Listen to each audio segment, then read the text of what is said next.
How do you square your allegiances though? Because you swore allegiance to the PSNI and then you swore allegiance the other day to the Garda Yes. Síochána. How do you square those allegiances? Which trumps the other? The two oaths are somewhat different.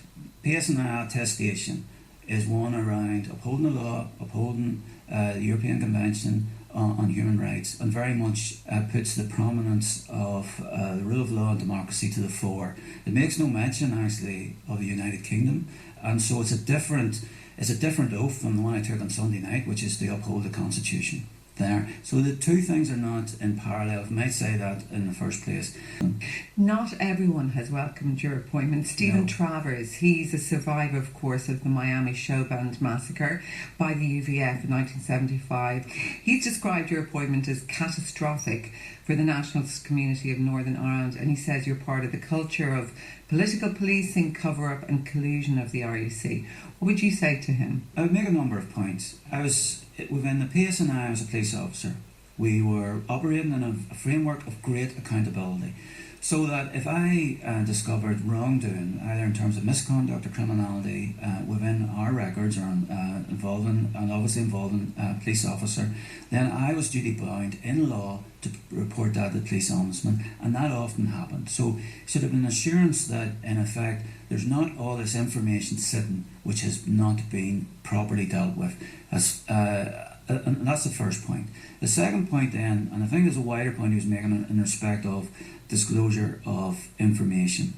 In the end, the courts decide on the disclosure of material.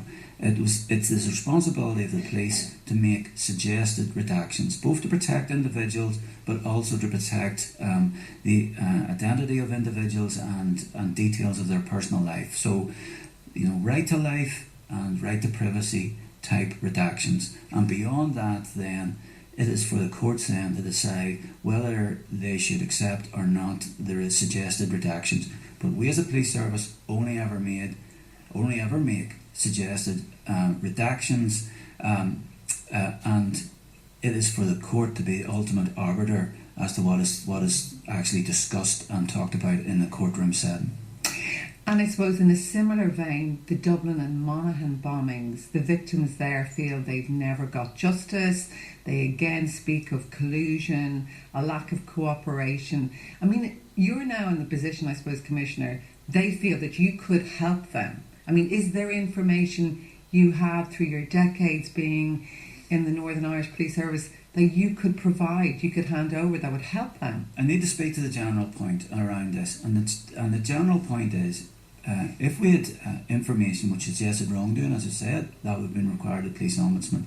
The overarching duty to prevent, detect crime also remained, and if we had information which pertained to atrocities or crime here in the rest of Ireland, then we were also bound to share that. But there's also an obligation now on Garda Síochána with those investigations, keep them open and see what the possibility is of what might happen in the future around those should new information or new intelligence come to light.